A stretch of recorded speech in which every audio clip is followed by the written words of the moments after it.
पुण्यातील जमीन घोटाळ्याचं प्रकरण हे ताजं असतानाच आता काँग्रेसचे आमदार विजय वडेट्टीवार यांनी खळबळजनक आरोप केलाय।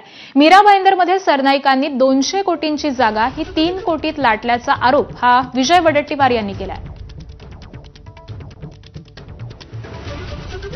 तर मीरा भाईंदरमधील 200 कोटींची जागा ही 3 कोटीत लाटलेली आहे असा आरोप हा विजय वडेट्टीवार यांनी केलेला आहे। प्रताप सरनाईक यांच्यावरती हा खळबळजनक असा आरोप करण्यात आलेला आहे।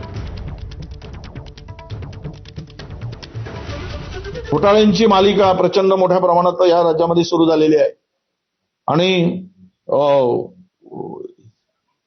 मंत्री सरनाईकने स्वतःच्या एज्युकेशन संस्थेला मीरा भाईंदर मधील प्राईम लँड 4 एकर ज्याची किंमत 200 कोटी रुपये आहे, मार्केट व्हॅल्यू 3 कोटी रुपयामध्ये घेतली।